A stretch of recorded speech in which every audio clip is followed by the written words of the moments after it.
70,000, as we've heard. The Disasters Emergency Committee now says £13 million has been raised from donations, just here in the UK actually, just 24 hours after its appeal launch.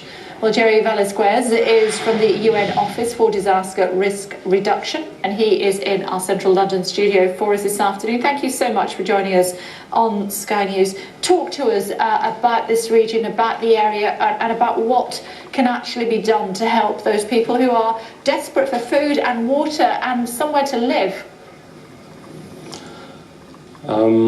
This region is one of the most disaster-prone regions in the world. It's also one of the most proactive regions to actually reduce death from mortality. Since 2005, a lot of work has been done in the region on early warning and preparedness, and that actually led to a decreasing trend of mortality. So less people are dying from disasters. But this particular disaster, Typhoon Haiyan, is putting in question those trends. Disaster risk reduction, how does that work?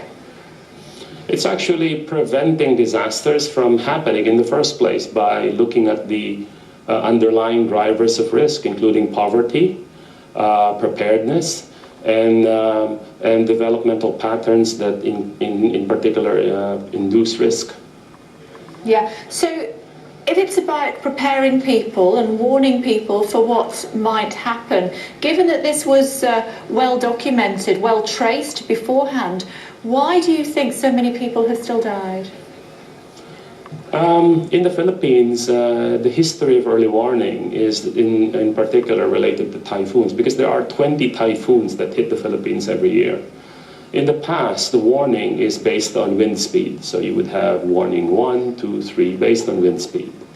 Then recently they found that tropical depressions are not very fast, not moving very fast, but has a lot of water. So then they changed a new level of warning based on colors, now that warning people on the volume of water that may fall. Unfortunately, there is no systematic system yet for issuing warning for storm surge, which is the one that killed a lot of people in this disaster.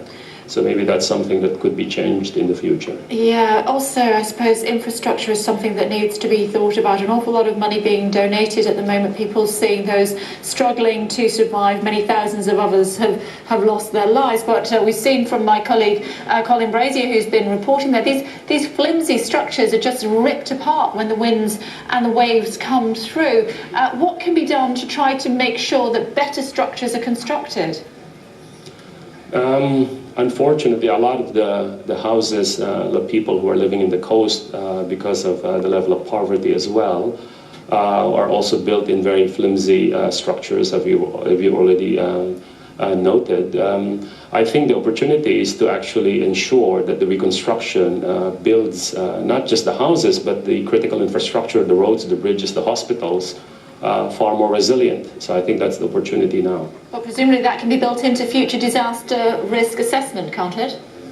Yes, it can. In particular, shelters.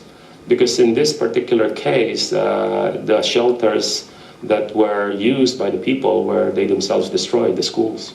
Okay, we'll leave it there. Thank you so much for joining us on Sky News this afternoon. Thank you.